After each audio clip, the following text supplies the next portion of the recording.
Hello, my name is John Brown. You may remember me from such Guitar Gear YouTube videos as Look at My Balls, Engel Powerball 1 vs Powerball 2, or World's Biggest Celestion Vintage 30 Shootout.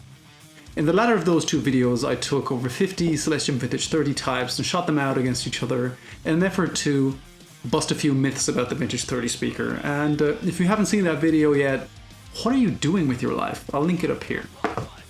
One of the aspects I tried to explore was the new Vintage 30, a term that Glenn Fricker popularized in a video he made about a year ago, in which he shot out a new Vintage 30 he got, a 2022 model, against a mid-2000s model that he had in his Engel cab. And he found that the new Vintage 30 sounded far smoother to him than the old Vintage 30.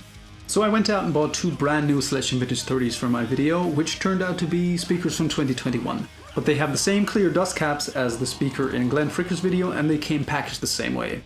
I tested them, and one of the speakers generated lower sound pressure levels in the 5 to 6 kHz region, which made it sound very reminiscent of the speakers from the time between 2000 and 2003, thus confirming Glenn Fricker's findings.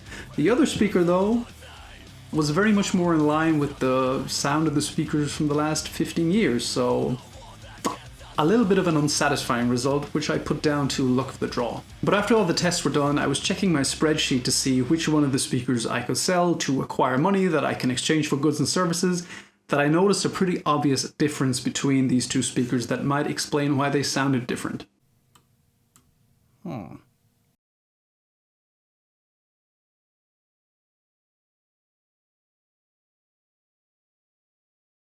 The aspect I missed was, despite these two speakers having the same production dates on the stickers here, the cones that they use have different batch codes.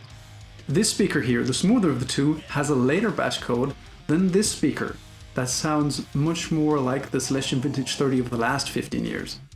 But instead of moving on with my life while making back some of my money like a sane person would, I went out and bought 4 more Vintage 30s from different retailers here to dig deeper.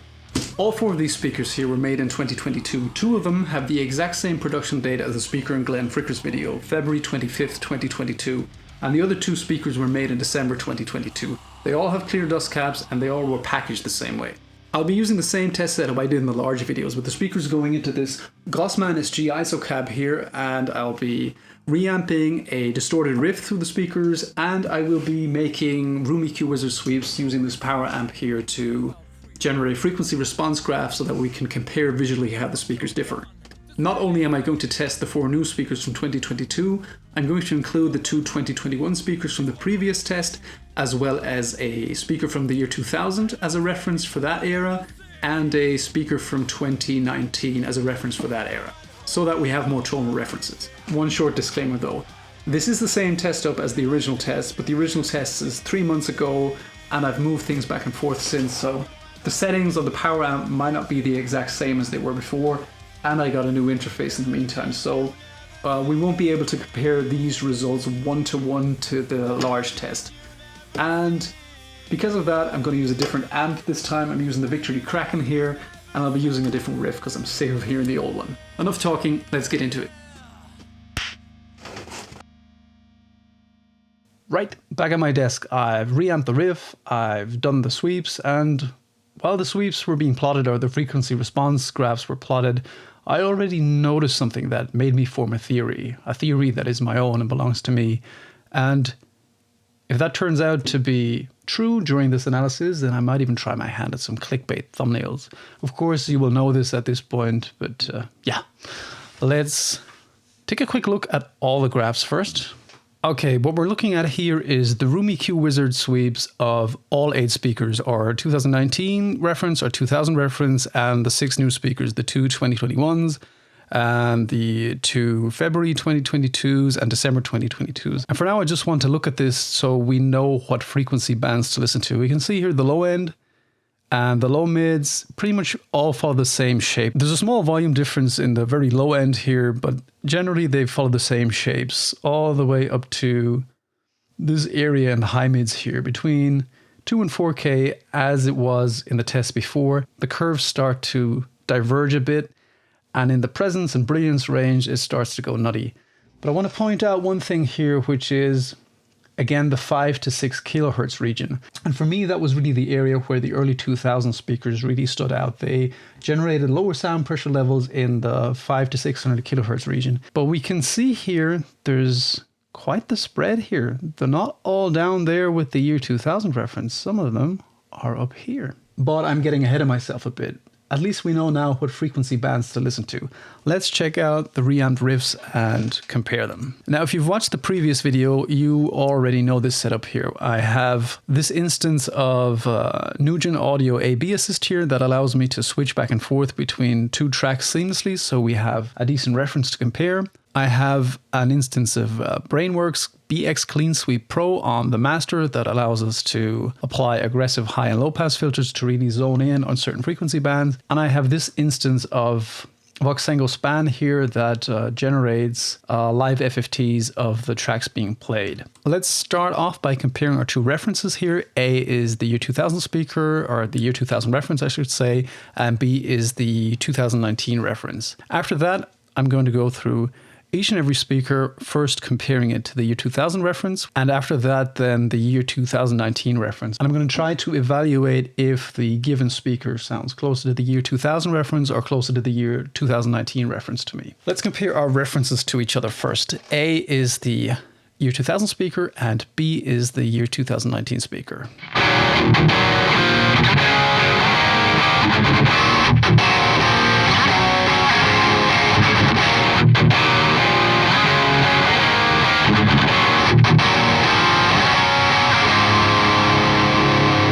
And you can already hear there's a big difference here, especially in the presence range. You can see the curves disappearing here. Let's check that out once more. The year 2019 speaker generates much higher sound pressure levels here in the presence range. This sounds much smoother. Let's take a look at just that range. Let's activate Cleansweep.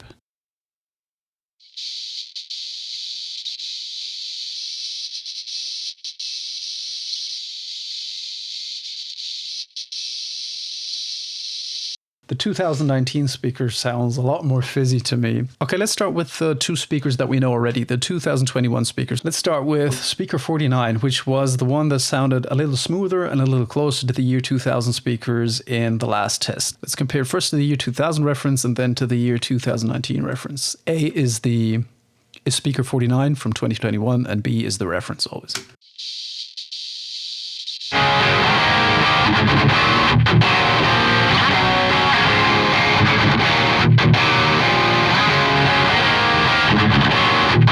Those curves are pretty bang on. Let's check that again.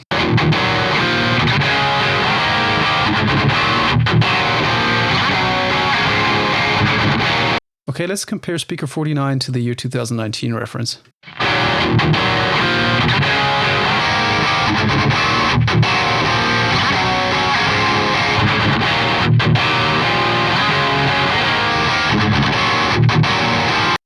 Yeah, those are pretty different. I think speaker number 49 sounds a lot closer to the year 2000 speaker than it does to the year 2019 speaker. Let's move on to speaker 50, which in the last test I evaluated as sounding more like the vintage 30 of the last 15 years. Let's compare speaker 50 to the year 2000 reference first, and of course then afterwards to the year 2019 reference.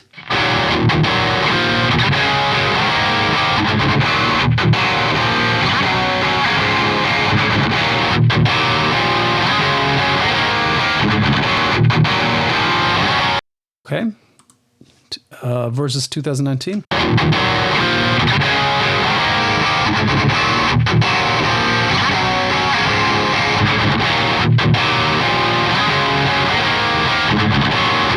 Okay, I feel like I need to reevaluate here a bit because this one kind of sounds in between. It doesn't sound as smooth as the year 2000 speaker to me, but it sounds a lot smoother than the year 2019 speaker, so it's kind of in between.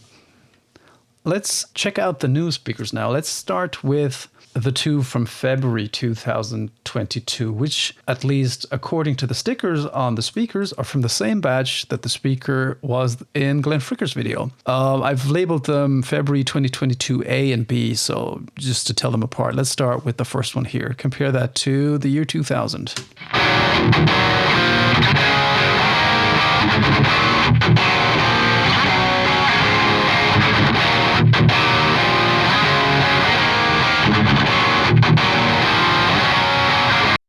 Yeah, sounds close. Of course, there's always going to be differences. No two speakers will sound the same. Let's compare that to 2019.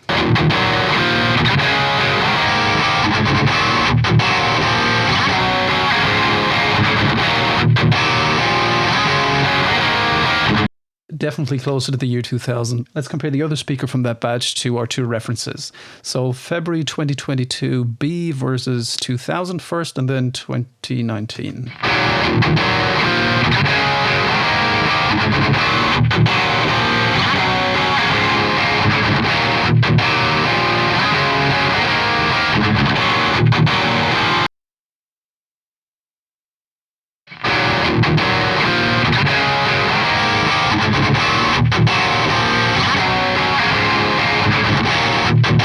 Okay, that's immediately apparent. It sounds much closer to the year 2000 than it does to the year 2019. Now here comes the interesting part. Here's where my theory gets tested. Let's check out the speakers from December 2022. Let's start with the December 2022 A, and then we'll move on to December 2022 B. First versus the year 2000 reference, and then versus the year 2019 reference.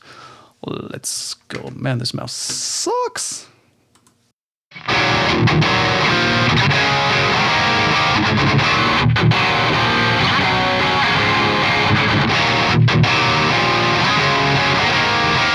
Look at that. Versus 2019.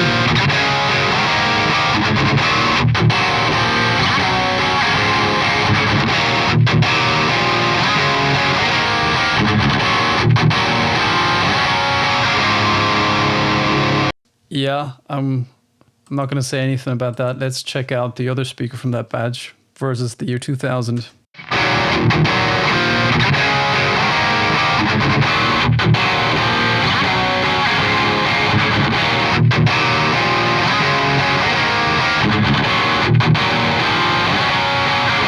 Versus year 2019.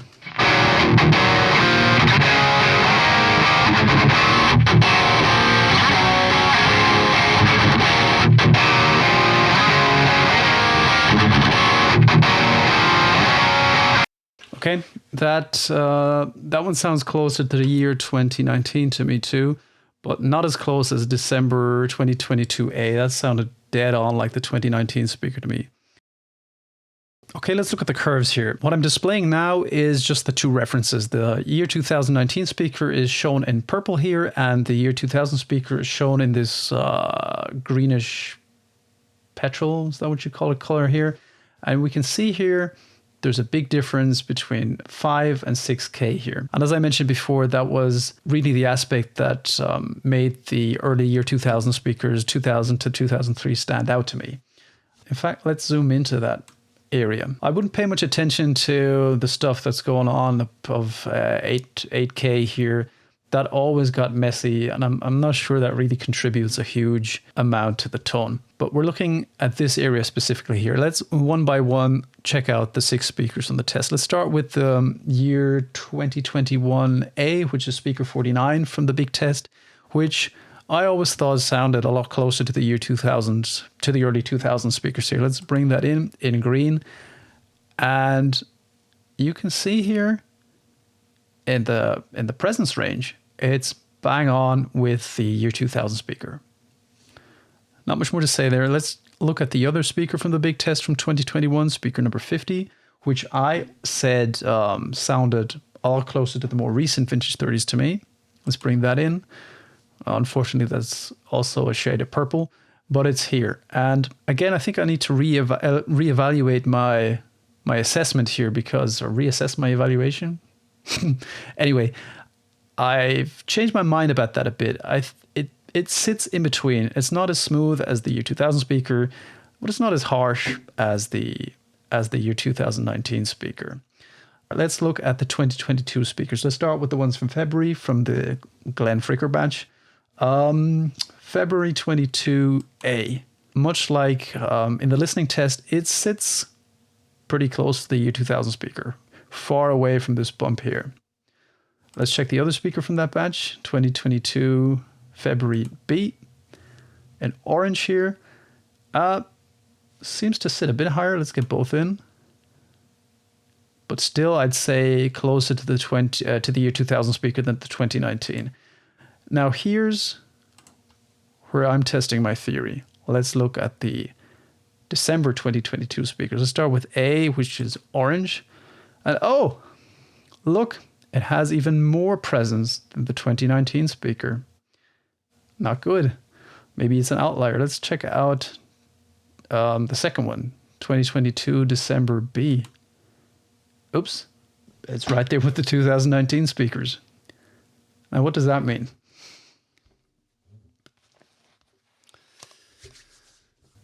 I'll tell you what I think it means to me. It means the new Vintage 30 is over because it never was a thing. There never was a design change. I think it's all in the cones, in the composition of the cones, which changes from batch to batch due to production tolerances.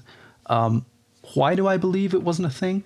I don't think, for one thing, it was done purposely by Celestion, because I have two speakers from the same speaker batch that have different cone batch codes.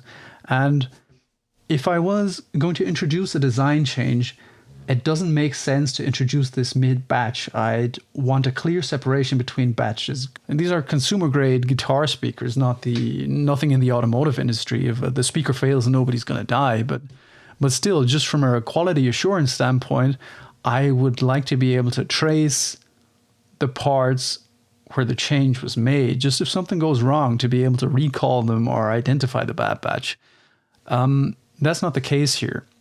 There seems to have been a short period between 2021 and sometime in the middle of 2022 where the cones were of a composition that made them sound like the speakers did in the early 2000s. And it looks like that period's over now, because the ones from late 2022 sound just the same, or their graphs look just the same as the V30s have done for the last 15 years, or at least the speakers I have here from the last 15 years in my big test. One more thing that I want to add to that, I noticed that my two Chinese-made speakers from the year 2004 have cones with batch codes that start with Z on them. Really, they should be starting with D or C if they're from that area. That means I've been bamboozled. Those speakers have obviously been reconed, but I didn't notice that from the frequency response curves because they fit in. That's how close these recent cone batches were to the early 2000 cones.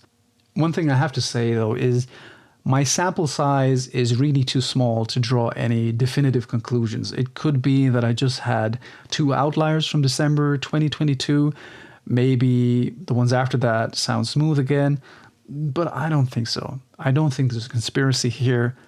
I think the Vintage 30 has been the same it's been for the last 20 years. There was just a lucky batch or two in between again. So it's not the dust caps. They were all transparent on these 6 speakers. That seems to be a red herring. It seems to be the cone batches. So if you're looking on the used market for new speakers or newish speakers that sound like the speakers did in the early 2000s, look at the batch codes on the cones. You'd want ones that start with a Z. What does this mean for my further tests? Well, I was going to replace the dust caps on one speaker to see what effect that has. That seems like a moot point now. It's obviously not the dust caps. I don't think they have a very significant tonal influence. I'm probably not going to do that test. I'm probably going to drop it unless a bunch of you guys really want to see that, but I somehow doubt that. What I'd much rather do is start the break-in test. Take speaker 50 from the big test and reamp the crap out of it for hours and hours and hours, and keep doing sweeps every, 10 hours, 20 hours, and see if we can record speaker break-in, where something changes. Does the low end change? Does the high end change? And if it does, how does it change? So let me know what you'd rather see. If this video was entertaining or informative to you, I'd appreciate it if you could give it a thumbs up. It always makes me feel warm and fuzzy inside. And I think that's all I got for now. Thanks for watching. See you next time. Bye. Yes, the 2019 fucking hell, dude.